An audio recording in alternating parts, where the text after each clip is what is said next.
লা ইলাহা ইল্লাল্লাহ লা ইলাহা হাসবি রব্বি জাল্লাল্লাহ মা ফি কলবি গায়রুল্লাহ মুহাম্মাদুর সাল্লাল্লাহু আলাইহি ইল্লাল্লাহ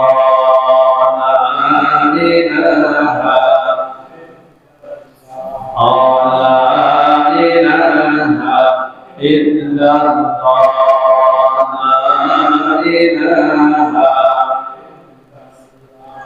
লা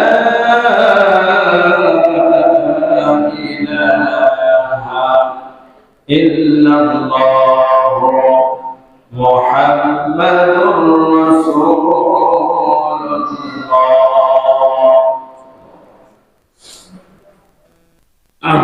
আলহামদুলিল্লাহ, মহান রব্বুল আলামিনের দরবারে লাখো কোটি শুকর যে আল্লাহ রব্বুল আলামিন আজ পবিত্র জুমার দিন আল্লাহ রব্বুল আলামিনের মহান হুকুম জুমার নামাজ আদায় করার জন্য দুনিয়ার সবচেয়ে উত্তম জায়গা, দামি জায়গা আল্লাহ পাকের ঘর মসজিদে আমাদেরকে আসার, বসার, কিছু কথা বলার এবং শোনার তৌফিক দান করেছেন। সেই মহান স্রষ্টার দরবারে শুকরিয়া দান সকলে বলি আলহামদুলিল্লাহ। লাখো কোটি দুরূদ ও সালাম বর্ষিত হোক আমার আপনার প্রিয় নবী মুহাম্মদুর রাসূলুল্লাহ সাল্লাল্লাহু আলাইহি ওয়াসাল্লামের উপর। আল্লাহ রাব্বুল আলামিন মানুষ সৃষ্টি করেছেন আল্লাহ রাব্বুল আলামিনের ইবাদত বন্দেগী করার জন্য। পৃথিবীতে সকল মানুষের সম্মান এক সমান নয়।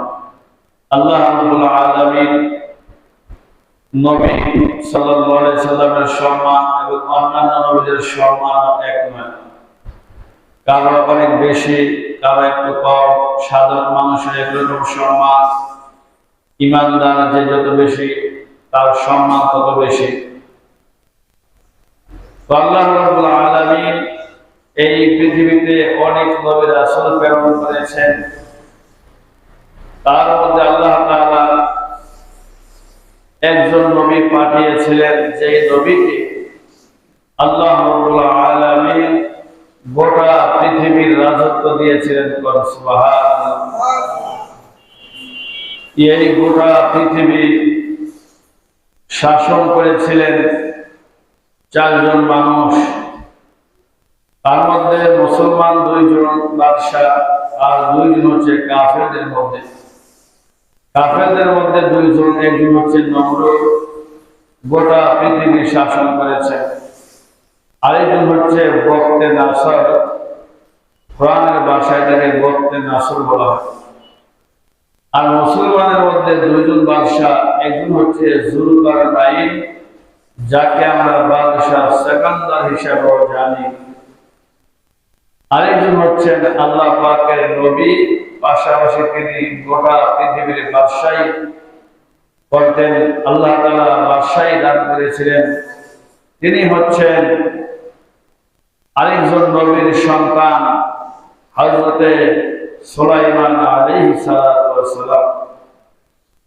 পয়গম্বর সুলাইমান তিনি নবী ছিলেন, পাশাপাশি গোটা পৃথিবী শাসন করার মতো রাজত্ব আর ক্ষমতা আল্লাহ তাআলা তাকে দান করেছিলেন। সুবহানাল্লাহ।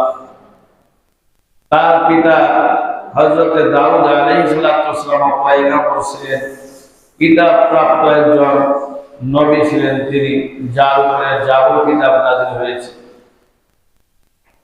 তো আল্লাহ রাব্বুল আলামিন দুনিয়াতে মানুষ বানিয়েছেন, কারো ক্ষমতা বেশি, কারো ক্ষমতা কম। এই ক্ষমতা এবং ধন সম্পদ বা যা কিছু হোক না কেন, আল্লাহ তাআলা একটা জিনিস পছন্দ করেন না, এটা হচ্ছে অহংকার। অহংকারের বিভিন্ন প্রকার আছে, কম আছে, বেশি আছে। সবচাইতে নিম্ন স্তরের অহংকার হইল আপনি একটা ভালো কাজ করলেন, একটা নেকের কাজ করলেন, করার পর আপনার মনে বলে আমি ভালো কাজটা করলাম, আমার তো কেউ প্রশংসা করলো না, মনে করবেন আপনার ভিতরে এই অহংকারের বীজ ঢুকে গেছে। অহংকার করার মালিক হচ্ছে একমাত্র আল্লাহ তাআলা। কোন দিক থেকে, কথার দ্বারা হোক, কাজের দ্বারা হোক, ক্ষমতার দ্বারা হোক, আমলের দ্বারা হোক, কোন কিছুর অহংকার করা যাবে না। অহংকারের মালিক একমাত্র আল্লাহ তাআলা। একটি আয়াতে কারিমায় আল্লাহ পাক বলে ইন্নাল্লাহা লা ইউহিব্বু কুল্লা মুখতালিন ফখুর, যে আল্লাহ তাআলা দাম্ভিক্য যারা দেখায়, অহংকার যারা করে, আল্লাহ তাআলা তাদেরকে মহব্বত করেন না, তাদেরকে ভালোবাসেন না। নবীরাও যদি কোন রকমের কথাবার্তা তাদের অজান্তে কোনো এমন কোনো কথা বলে ফেলতেন যে কথার মধ্যে কিছু এই অহংকারের ভাব দেখা যায়, এরকম যদি পাইতেন, আল্লাহ তাআলা ওই নবীদেরকে পর্যন্ত আল্লাহ তাআলা শাসন করবেন। নবীদের তো কোনো গোনা নাই, তারা নিষ্পাপ সমস্ত নবী। তারপর যদি কোন কথাবার্তা এমন দেখা দিত যে কথাটা কেমন জানি একটা রহস্যজনক অহংকারের ভাব থাকতে পারে, আল্লাহ তাআলা আবার নবীদেরকে ঘুরায়া ফেরায়া আল্লাহ তাদেরকে এটা শুধরাইয়া নিয়েছেন। সুবহানাল্লাহ। হযরতে সুলাইমান আলাইহিস সালাতু ওয়াস সালাম তিনি গোটা পৃথিবীর বাদশা। আল্লাহ রাব্বুল আলামিন একজন নবীকে একটা মুজিজা দান করেছেন। আমার আপনার নবীকে আল্লাহ তাআলা অনেক মুজিজা দান করেছেন। সর্বশ্রেষ্ঠ মুজিজা হচ্ছে কোরআনুল কারীম। সুবহানাল্লাহ। ঠিক তেমনি ভাবে ঈসা আলাইহিস সালামকে অনেক মুজিজা দান করেছেন। আপনারা জানেন, আগে পরে এগুলো আলোচনা হয়েছে, যে তিনি অন্ধ ব্যক্তির চোখে ফু দিলে ভালো হয়ে যেত আল্লাহর হুকুমে। তিনি যখন আল্লাহর হুকুমে কবরের পাশে গিয়ে কুম বিইজনিল্লাহ বলতেন, যত বছর আগে ওই লোকটা মারা গেছে এই কবরে, লোকটা সাথে সাথে জীবিত হয়ে দাঁড়ায় যেত। সুবহানাল্লাহ। এরকম একজন নবীকে এক এক রকমের মুজিজা দান করছেন। মুসা আলাইহিস সালামকে আল্লাহ লাঠির মুজিজা দান করছেন। মাটিতে রাখলে সাপ হইতো, ধরলে লাঠি হয়ে যেত। সাগরে বাড়ি দিলে রাস্তা হয়ে যেত, আবার ধরলে লাঠি হয়ে যেত। দাউদ আলাইহিস সালামকে আল্লাহ মুজিজা দিয়েছিলেন, তিনি লোহাকে হাতে নিয়ে চাপ দেওয়ার সাথে সাথে পানির মতো গলে, মোমের মতো গলে, আঙ্গুলের চিবা দিয়ে বের হয়ে যেত। দাউদ পয়গম্বর চলে গেছেন, কিয়ামত পর্যন্ত কোন মানুষ লোহাকে চাপ দিলে আর মোমের মতো গলে যাবে না। এইটা পয়গম্বরদের মুজিজা। সুবহানাল্লাহ। কয়েকটা নবীর দৃষ্টান্ত এই জন্য দেওয়া হলো যে ঠিক তেমনি ভাবে হযরতে সুলাইমান আলাইহিস সালামকেও আল্লাহ তাআলা মুজিজা দান করেছিলেন। তিনি গোটা পৃথিবী শাসন করার জন্য একটা যানবাহন প্রয়োজন ছিল, বিশাল বড় যানবাহন। এর আগে বলেছিলাম কত কিলোমিটার বা কতটুকু লম্বা, সব একবার বলেছিলাম, যে বাতাসের মাধ্যমে এটা চলতো। সুলাইমান যখন হুকুম করতেন ভারতে যাব, ভারত চলে যেত, এরকম একটা বুঝাইলাম আর কি, যেখানে বলতো সেখানে বাতাস নিয়ে যাইত। এটা যেমন তার একটা মুজিজা। আরেকটা মুজিজা ছিল, আল্লাহ তাআলা তাকে একটি মুজিজামূলক একটি আংটি দান করেছিলেন।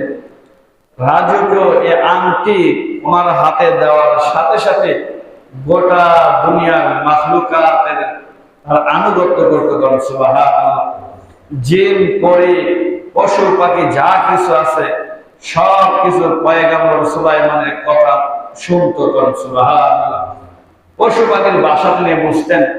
আংটি হাত থেকে চলে গেলে এই মুজিজা থাকতো না, কারণ এই আংটিটা তার হাতে দেওয়া দিয়েছিল আল্লাহ তাআলা। আংটি যতক্ষণ তার হাতে থাকে গোটা পৃথিবীর বাদশাহিত্ব সে করতে পারে। জিন করে সব তার তাবেদারি করতো এই আংটিটা থাকার কারণে। আংটির তো ক্ষমতা নাই, আল্লাহ পাকের একটা মুজিজা। আংটি কি ক্ষমতা আছে বলে? এখন আবার বলা এই কথা বলা যায় না যে আরে আংটি সবকিছু করে। অনেক মানুষ যেমন একটা তাবিজ তুবিজ গলায় দিলে মনে করে হাইরি এই তাবিজটা দিয়ে যদি অন্ধকারে বের হয় আমার কাছে তাবিজের কোনো ক্ষমতা আছে বলেন? বুঝতে হবে যদিও কেউ কোনো ভাবে এটা দেয়া থাকে যে এটা তো চিকিৎসা হিসাবে হয়তো দিচ্ছেন, কিন্তু এটার ক্ষমতা নাই। ক্ষমতা কার? আল্লাহ তাআলা। ঔষধ খাইছেন, মনে যদি করেন না পাকাইছি আর জ্বর আসবে না, এটা ভুল। ঔষধের ক্ষমতা নাই।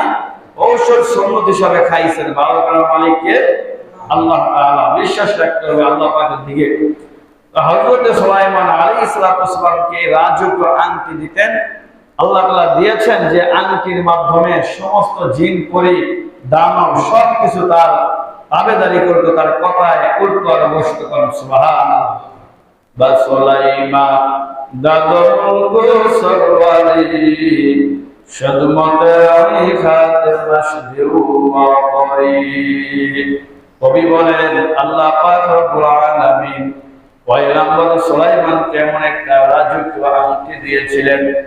ওই মুজিজার আংটি যখন তিনি হাতে পড়তেন, তার তাবেদারি করতো দুনিয়ার সমস্ত মাখলুকাত, জিন পরি সবাই। সুবহানাল্লাহ। আংটিও নাই আর দুনিয়ায় কেউ, দুনিয়ার সমস্ত মাখলুক কারো কথাও শোনে না। যাই হোক, হযরত সুলাইমান আলাইহিস সালাতু ওয়াস সালাম তিনি খুব অল্প বয়সে বাদশাহিত্ব পেয়েছেন, নবুয়ত লাভ করেছেন, বিবাহ করেন নাই। অনেক দিন যাওয়ার পরে পয়গম্বর সুলাইমান আলাইহিস সালাতু ওয়াস সালাম এই যে নবীদের জীবনী, ঘটনা, ইচ্ছা, কাহিনী, এগুলো শুধু শুই না মজা নেওয়া এইটা না, এর মধ্যে থেকে অনেক শিক্ষা বের হবে। আমাদের শিক্ষা গ্রহণ করতে হবে। আল্লাহ আমাদেরকে শিক্ষা গ্রহণ করার তৌফিক দান করুন। আমিন। হযরত সুলাইমান আলাইহিস সালাতু ওয়াস সালাম তিনি যখন অনেকদিন ক্ষমতায় থাকার পরে তিনি সিদ্ধান্ত নিলেন তিনি বিবাহ করবেন।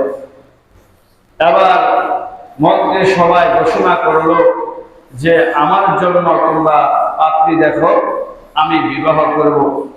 সবাই বলল বাদশাহ জাহাপনা, আপনার জন্য কোন কোয়ালিটির মেয়ে দরকার, কেমন মেয়ে লাগবে, কেমন মেয়ে দেখব? মেয়ের তো অভাব নাই, বিবাহ করাইতে গেলে মেয়ে খুঁজে পাওয়া যায় না, ঠিক না বেঠিক বলেন?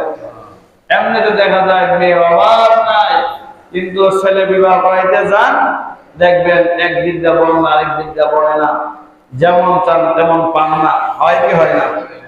বানায় বলতেছি কথাগুলো, বাস্তব না? হযরত সুলাইমান আলাইহিস সালাম বললেন ওই কোয়ালিটির মেয়ে দেখবা যার ভিতরে কমপক্ষে 4টা গুণ থাকবে। 1 নাম্বার, মেয়েটা পর্দানিশীল হওয়া লাগবে।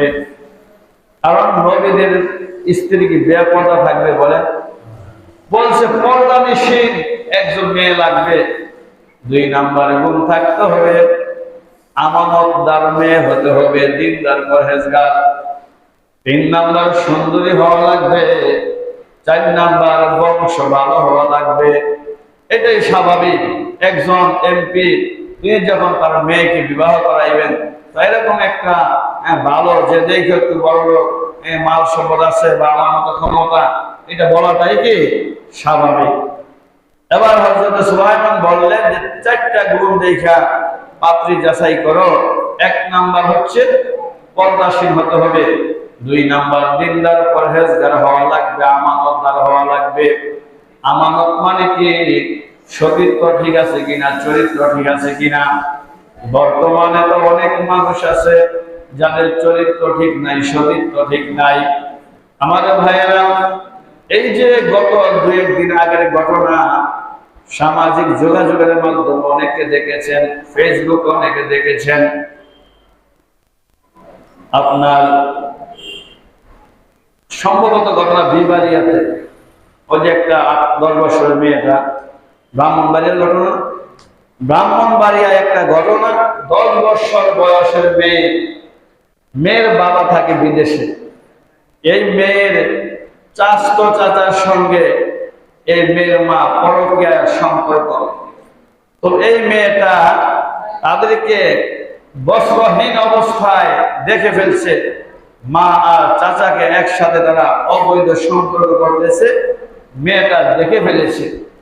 দেখার কারণে মেয়েটা তার বাবার কাছে বলে দিবে, এরকম কিছু বলার কারণে ওই আপন মা এবং চাচা মেয়েকে মেরে হত্যা করে তার লজ্জা স্থান দিয়ে রড ঢুকাইয়া দিচ্ছে। নাউজুবিল্লাহ বলেন। রড ঢুকাইয়া তাকে হত্যা করে ওই এলাকার মসজিদের দোতলার মধ্যে নিয়ে রাইখা দিছে, যাতে ইমাম এবং মুয়াজ্জিনকে ফাঁসানো যায়। নাউজুবিল্লাহ। মেয়ের মা নাটক শুরু করছে, কান্দাচ্ছে, আমার মেয়েকে পাই না পাই না। একদিন চলে গেছে, পরের দিন মসজিদের ইমাম সাহেব জুমার নামাজ পড়ার পরে দোতলায় অনেকে যায় না। যেমন আমাদের এই স্বাভাবিক গ্রামগঞ্জের দ্বিতীয়তলা মসজিদ, যেখানে দেখবেন জুমার দিন মসজিদের দোতলায় নামাজে যায়, আর তাছাড়া সহজে কেউ উঠে না। তো মুয়াজ্জিন উপরে যায় নাই, ইমামও যায় না, যার যার বাসায় তারা নামাজের পরে চলে যায়। আমি যেমন বাসায় চলে যাই। এবার ইমাম মুয়াজ্জিনকে সন্দেহজনক পুলিশ মামলা দিয়া এমনকি রিমান্ডও দিয়ে দিছে। এরপরে যখন কোনো দোষ পায় না, পরিশেষে যাচাই বাছাই করে দেখলো যে এই মেয়ের চাচার সঙ্গে পরকীয়া সম্পর্ক, খারাপ কাজে ধরা খাইছে। মেয়ে বলে দিবে, এই জন্য মেয়েকে মেরে ফেলছে। দুনিয়াতে কেমন ঘটনা ঘটতেছে দেখেন। এই জন্য আল্লাহ পয়গম্বর সুলাইমান বললেন, এক নাম্বার পর্দানিশীল মেয়ে হওয়া লাগবে। বর্তমান জামানায় বাবা যায় যত বেশি খোলামেলা চলতে পারে, আমরা তারা স্ট্যান্ডার্ড মনে করি, ভালো মনে করি। আল্লাহ আপনাকে কন্যা সন্তান দান করেছেন, আপনাকে আল্লাহর কাছে জবাব দেওয়া লাগবে। এ ভাই, আপনাকে আল্লাহর কাছে জবাব দেওয়া লাগবে। আপনার মেয়েকে আপনি পর্দা শিখাইছেন কিনা? যত নামাজ পড়েন, রোজা রাখেন, হজ করেন, খোদার কসম বিবাহের আগ পর্যন্ত বাবার দায়িত্ব, বড় ভাইয়ের দায়িত্ব।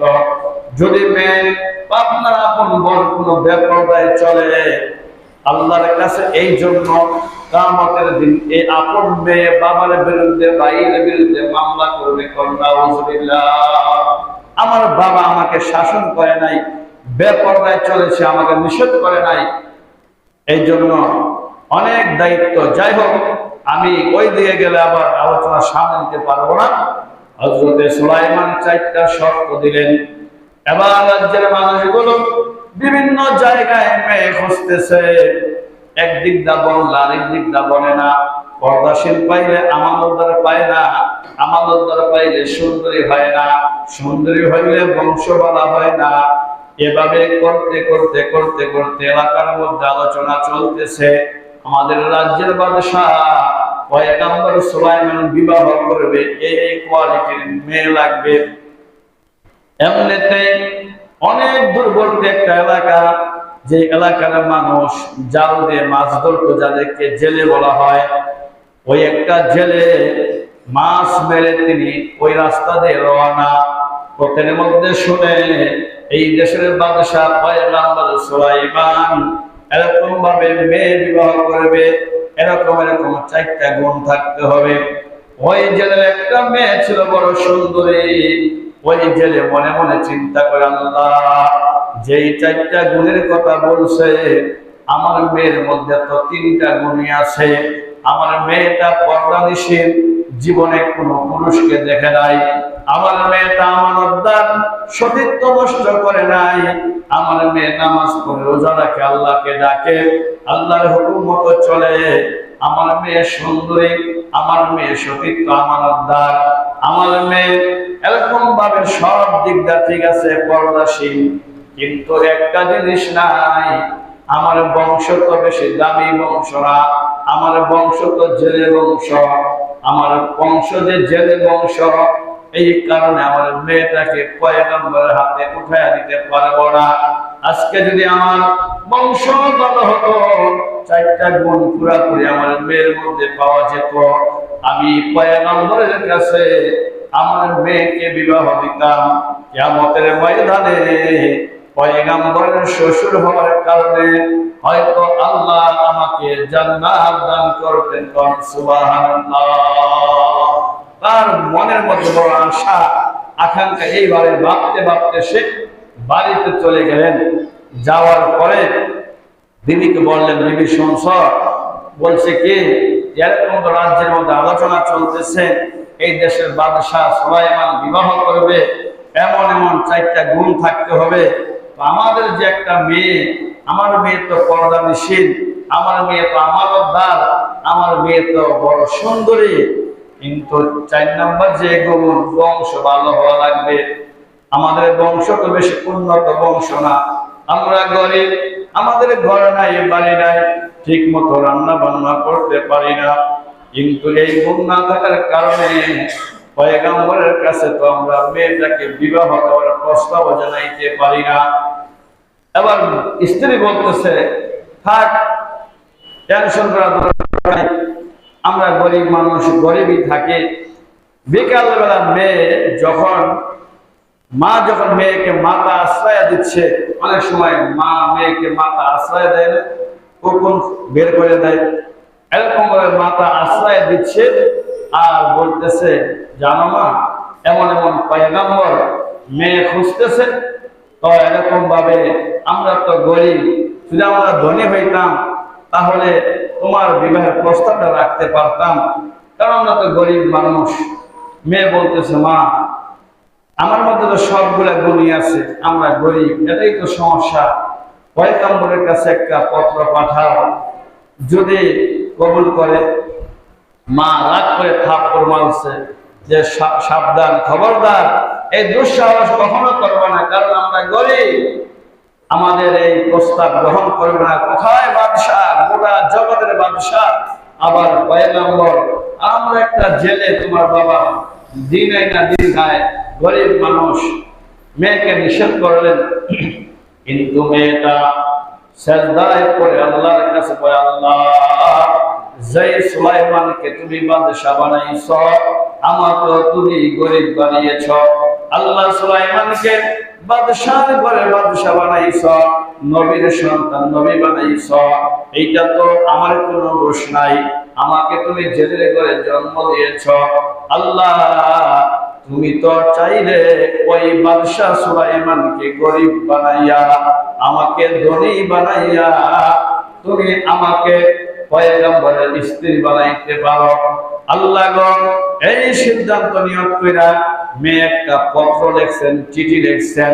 চিঠির মধ্যে লিখলেন, পয়গম্বর, আপনার ক্ষমতার কারণে, আপনার সৌন্দর্যের কারণে আমি আপনাকে বিবাহ করতে চাই না, শুধুমাত্র আপনি আল্লাহর নবী, আল্লাহর পয়গম্বর, আমি আপনার স্ত্রী হয়ে আপনার খেদমত করে কিয়ামতের ময়দানে আপনার হাত ধরে হাসরের ময়দানে উঠতে চাই, এটাই আমার নিয়ত। সুবহানাল্লাহ। একটা পত্র পাঠাইলেন, অনেক জায়গা থেকে প্রস্তাব আসছে, মন্ত্রীদের কাছে জমা হচ্ছে। 6 মাস পর পয়গম্বর সুলাইমান আলাইহিস সালাম বলছে, কি ব্যাপার, মেয়েকে খুঁজে পেয়েছো?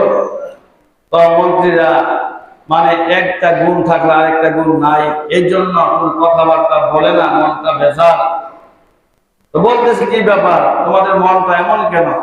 বলতেছে, পয়গম্বর, এরকম কোন আপনি যে গুণ বলেছেন এমন কোন মেয়ে পাই নাই, তবে গ্রাম থেকে অনেক দূরে একটা জেল এলাকা আছে, জেলে পড়তে আছে, ওখানকার এক জেলের মেয়ে আপনাকে বিবাহ করার প্রস্তাব দিয়েছেন। তারা গরিব, দিনে না দিন খায়, ঘর নাই বাড়ি নাই। যখন এই চিঠি কাগজের টুকরা পয়গম্বরের হাতে দিলেন, হযরতে সুলাইমান আলাইহিস সালাম চিন্তা করলেন, আমি গোটা দুনিয়ার বাদশাহ, পয়গম্বরের ঘরের পয়গম্বর, বাদশার ঘরের বাদশাহ, এত ক্ষমতা, আর আমি একটা সাধারণ জেলের মেয়েকে বিবাহ করব। উনি পত্রটা পাওয়ার সাথে সাথে টুকরো টুকরো করে ফেললেন, ছিঁড়ে ফেললেন। আল্লাহ তাআলা এটা বেশ একটা পছন্দ করেন নাই। আল্লাহ রাব্বুল আলামিন আস্তে আস্তে সুলাইমান পয়গম্বরকে কোন জায়গায় নেয় দেখবেন। পয়গম্বর সুলাইমান আলাইহিস সালাতু ওয়াস এই ঘটনা ওই মেয়ের কানে গেছে যে পত্র ছিঁড়ে ফেলছে। এবার মেয়েও মনে একটু দুঃখ পাইলেন যে, আল্লাহ, আমাকে গরিব বানাইছো, এটা তো আমার দোষ না, পয়গম্বরকে বাদশাহ বানাইছো, তুমিই বানাইছো। আমার ইচ্ছা ছিল আল্লাহ তোমার কাছে একটা আবদার করে, মৃত্যুর একদিন আগে হইল, আল্লাহ একদিনের জন্য হইল পয়গম্বর সুলাইমানের স্ত্রী আমাকে বানায়। সুবহানাল্লাহ। নেককার মানুষ যখন আল্লাহর কাছে দোয়া করে, আল্লাহ তাআলা তাদের দোয়া ফিরাইয়া দেয় না। সুবহানাল্লাহ। এদিক দিয়ে পয়গম্বর সুলাইমান আলাইহিস সালাতু ওয়াস সালাম তিনি যখন রাজ্য পরিচালনা করতেছেন, এই যে রাজকীয় আংটি, যে আংটি হাতে থাকলে তিনি সমস্ত মাখলুক তার কথা শুনে, পশু পাখি শুনে, জিনভূত সবকিছু তার অনুসরণ করে, তার তাবেদারি করে। হযরত সুলাইমানকে একটা শর্ত দিলেন, যখন আপনি ওয়াশরুমে যাইবেন, বাথরুমে যাইবেন, এই আল্লাহর দেওয়া পবিত্র আংটিটা আপনি খুলে এরপরে যাইবেন। একজন খাদেমকে আংটিটা দিয়ে তিনি বাথরুমের মধ্যে গেলেন, ওয়াশরুমে গেলেন। এদিক দিয়ে একটা খারাপ জিন, একটা বদ জিন, ওই জিন আংটিটা ছিনিয়ে নিয়ে সুলাইমান পয়গম্বরের রূপ ধারণ করে রাজ সিংহাসনে বসে পড়লেন আর বললেন, শোনো, আমি হইলাম বাদশাহ সুলাইমান। আমি শুনতে পেয়েছি এই রাজ্যের মধ্যে আমার মতো দেখতে হুবহু একজন মানুষ সুলাইমান বাদশাহ দাবি করবে। এই লোকটাকে দেখার সঙ্গে সঙ্গে তোমরা আক্রমণ করবা, তাকে মেরে ফেলবা। নাউযুবিল্লাহ। বদ জিন আংটি চুরি করে হাতে দিছে, এখন সে ওই যে যত ক্ষমতা আছে এবার সব তার মধ্যে চলে আসলো। সুলাইমান পয়গম্বরের রূপ ধারণ করে, জিনেরা তো সব রূপ ধারণ করতে পারে, পয়গম্বর সুলাইমান যেই রকম ঠিক ওই রকম রূপ ধারণ করে সিংহাসনে গিয়ে বসলো আর বলতেছে, দেখো, শুনছি একটা নকল সুলাইমান আবিষ্কার হয়েছে। এই সুলাইমান আসার সাথে সাথে সে যদি বাদশা দাবি করবে, তাকে তোমরা মেরে ফেলবা। সবাই তো মনে করছে ঠিক হই। এবার পয়গম্বর সুলাইমান কিছুক্ষণ পরে ওয়াশরুম থেকে বের হইয়া খাদেমকে বলে, আংটি কোথায়? আপনি কে? আমি কে মানে? আমি তো বাদশা সুলাইমান। আরে কি বাদশা সুলাইমান তো সিংহাসনে বসা। এবার সবাই ধরে তাকে এমন মার মারছে, মারতে মারতে মনে করছে যে সে মারা গেছে। এবার ওই যে জেলে মাছ ধরে সেই নদীর কিনারায় নিয়ে দেখে আসলো। কিছুক্ষণ পর হযরত সুলাইমান তো বেহুশ। ওই যে মেয়ের বাবা জেলে মাছ ধরে তিনি বাড়ির দিকে রওনা। হঠাৎ করে তাকায়া দেখে এত সুন্দর একটা যুবক এই জায়গার মধ্যে পড়ে আছে। আহারে, মনে হয় কোনো বড় বংশের ছেলে হবে। কে যেন তাকে মেরে নদীর কিনারায় ফেলে রাখছে। এবার জেলে নদীতে গিয়ে এক কোষ পানি চেহারার মধ্যে দিলেন। পয়গম্বর সুলাইমানের হুঁশ ফিরে আসলো। সুবহানাল্লাহ। বলতেছে, বাবা, কোথায় আপনার বাড়ি? কি অবস্থা? কেন আপনাকে এই অবস্থায়, রক্তাক্ত অবস্থা আপনাকে ফেলে রেখেছে? কে করছে এই ঘটনা? পয়গম্বর সুলাইমান তো ক্ষমতা নাই, আংটি যখন নাই, সবকিছু শেষ। এখন চিন্তা করছে যে আমি যদি বলি বাদশাহ সুলাইমান, তাহলে এ যাইলে আমার মারব, কি করবো? কারণ বাদশাহ সুলাইমান কই আর জেলেও তো চিনে না। এখন আমরা প্রধানমন্ত্রীকে অনেক মানুষ আছে বাস্তবে দেখে নাই, হাসিনারে, খালেদা জিয়ারে, অনেকে আছে যে এই বাস্তবে দেখেন। আমি খালেদা জিয়ার বাস্তবে দেখিনি, বুঝেন নাই? এরকম অনেক মানুষই আছে এই পেপার, পত্রিকায়, টেলিভিশনে, ঠিক আছে না? তো আগে তো টেলিভিশন ছিল না, পত্রিকা ছিল না, অনেক মানুষ এরকম ভাবে দেখতো না। তো এই জেলে তো আর চিনে না। এবার জেলেকে পয়গম্বর বলতেছে, মিথ্যা তো বলা যাবে না, বলছে, দেখেন আমার মাথায় অনেক আঘাত পেয়েছে, আমাকে আপনি আপনার বাড়িতে নিয়ে যান, আমি একটু সুস্থ হই, এরপর আমি আস্তে আস্তে সবকিছু বলবো। পয়গম্বর সুলাইমান আলাইহিস সালামকে এবার জেলের বাড়িতে নিয়ে যায়, যে আস্তে আস্তে ট্রিটমেন্ট চলছে, তিনি মোটামুটি সুস্থ যখন হইলেন, এবার বলতেছে, আপনি আপনার বাড়িতে যেতে পারেন। আর যদি আপনি না যান, তাহলে আমার জালে মাছ ধরতে যাচ্ছি, আপনি আমার বাড়িতে আসার পর থেকে আমার জালে অনেক মাছ আসতেছে, আমি একা পারছি না, আপনি আমার সঙ্গে জাল বাইতে পারেন, বিনিময়ে আপনাকে আমি রোজ দেব। সুবহানাল্লাহ। দেখেন আল্লাহ তাআলা কই থেকে সুলাইমানকে কোথায় নেয়, আবার ফিরে এক সময় ক্ষমতা দিবেন। এবার হযরত সুলাইমান আলাইহিস সালাতু ওয়াস সালাম চিন্তা করলেন, আংটিও তো নাই, ক্ষমতাও নাই, সবকিছু শেষ। এখন যে একটু সুযোগ পাইছে এখানেই থাকি। পয়গম্বর সুলাইমান এবার এর জেলের সঙ্গে নদীতে মাছ মারতে যায়। এত পরিমাণ মাছ আসে, কারণ নবীদের একটা বরকত আছে না নাই বলেন? এই লোকটা যখন নবী পয়গম্বর যখন এই জেলের বাড়িতে গেছে, আগের চেয়ে অনেক বেশি মাছ জালের মধ্যে ধরা পড়তেছে। কারণ রিজিক তো, যা আপনার বাড়িতে মেহমান আসলে আমরা রাগ করি, আরে মেহমানের রিজিক তো আল্লাহ দিয়াই দেয়। কি বলেন, দিয়া দেয় না? যে কোনো ভাবে আল্লাহ আপনাকে রিজিক দিয়া দেবে। তো এই জেলের বাড়িতে তো সুলাইমান এতদিন যায় নাই, এখন যে সে তাকে খাওয়াইতেছে, তার রিজিকটাকে আল্লাহ দিবে না? এই জন্য মাছ বেশি বেশি পাইতেছে। আর এই লোকটা চিন্তা করতেছে, লোক এই যুবকটা বড় ভাগ্যবতী, আমার বাড়িতে আসার পরে অনেক জালে মাছ লাগতেছে। বলতেছে, যুবক তুমি যদি কিছু মনে না করো, আমার সঙ্গে তুমি জাল বাইতে পারো, বিনিময়ে তোমাকে আমি টাকা দিব। পয়গম্বর সুলাইমান আলাইহিস সালাম এবার এই জেলের সঙ্গে নদীতে যায়, মাছ ধরতেছে, নদীতে যায়, মাছ ধরতেছে। এইভাবে প্রায় 1 বছর হয়ে গেছে। কয় বছর? 1 বছর হওয়ার পরে এবার বাড়িতে গিয়ে জেলে স্ত্রীকে বলতেছে, বিবি, এই যে আমাদের বাড়িতে একটা যুবক ছেলে, দেখতে ভালো, চেহারা সুন্দর, সব দিক দিয়ে ভালো, তাহলে এই যুবকটার সঙ্গে আমার মেয়েকে বিবাহ দিলে কেমন হয়? স্ত্রী বলতেছে, এমনি তো ভালোই দেখা যায়, চরিত্রবান, সুন্দর, সব দিক দিয়ে ঠিক আছে, তাহলে প্রস্তাব দিয়ে দেখো। এবার বলতেছে, যুবক তুমি বলো তো দেখি, আমাদের বাড়িতে 1 বছর যাবত থাকতেছ, আমরা সদস্য কয়জন? বলতেছে 3 জন, আপনি, আপনার স্ত্রী আর হচ্ছে আমি। হয় না, আমার একটা কন্যা সন্তান আছে। 1 বছর যাবত থাকতেছ, তুমি দেখো নাই, তাহলে কেমন পর্দার ভিতরে আছে? সুবহানাল্লাহ। 1 বছর যাবত পয়গম্বর আসতেছে, ডাকতেছে, এখানে যে আরেকটা মেয়ে আছে এটা জানেই না। বলতেছে, দেখো আমার মেয়েটা সুন্দরী, পর্দাশীল, আমানতদার, ইচ্ছা করে তুমি বিবাহ করতে পারো। পয়গম্বর সুলাইমান চিন্তা করলেন, রাজ্য হারাইলাম, ক্ষমতা হারাইলাম, এখন তো সব শেষ, শুধু অনেকটা পাইছি, বিয়ারে করে দিলে ঠিক না? আল্লাহর পয়গম্বর রাজি হয়ে গেলেন। হযরতে সুলাইমান আলাইহিস সালাম বিবাহ হয়ে গেল, ফুল সজ্জা হয় নাই। সকালবেলা আবার দুইজনে মাছ ধরতে গেছে। এতদিন গেছে জেলে এবং কর্মচারী হিসাবে, আজকে যখন নদীতে গেছে, সম্পর্ক কি? জামাই আর শ্বশুর। জামাই আর শ্বশুরের সম্পর্ক। যখন নদীতে গেছে, মাছ ধরতেছে, এদিক দিয়া হঠাৎ করে একটা ভালো জিন, একজন ভালো জিন তাকায় দেয়, কি ব্যাপার? পয়গম্বর সুলাইমান গোটা জগতের বাদশা, এই নৌকার মধ্যে মাছ ধরে গেল। ব্যাপারটা তো বুঝতে পারতেছি না, ওনাই তো বাদশাহ, ওনার কোনো ক্ষমতা, অনেক দাপট, এখানে কেন?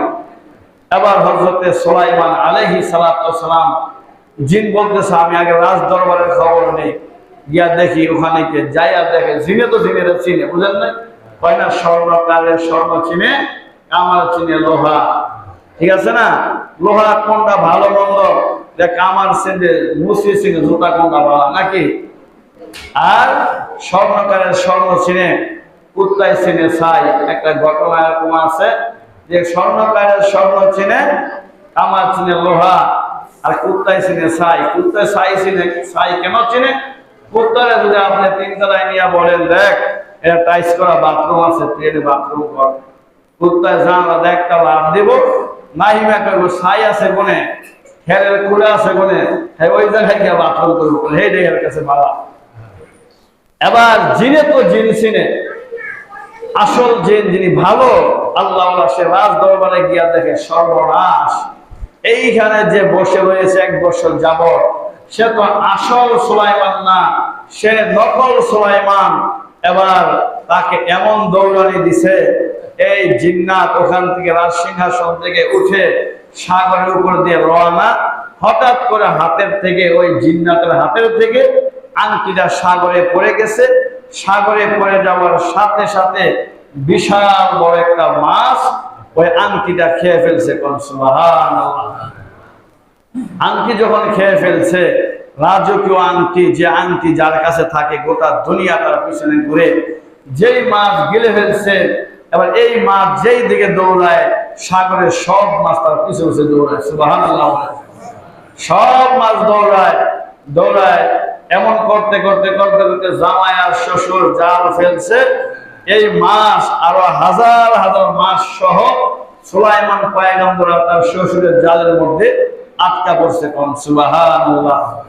এরপরে মাছ বইরা কি করলো, তারপরে কেমনে বিবাহ হইল, এরপরে আবার কেমনে রাজ দরবারে গেল, আগামী জুমায় বলবো ইনশাআল্লাহ। সুন্নাত করেন না, সুন্নাত করেন।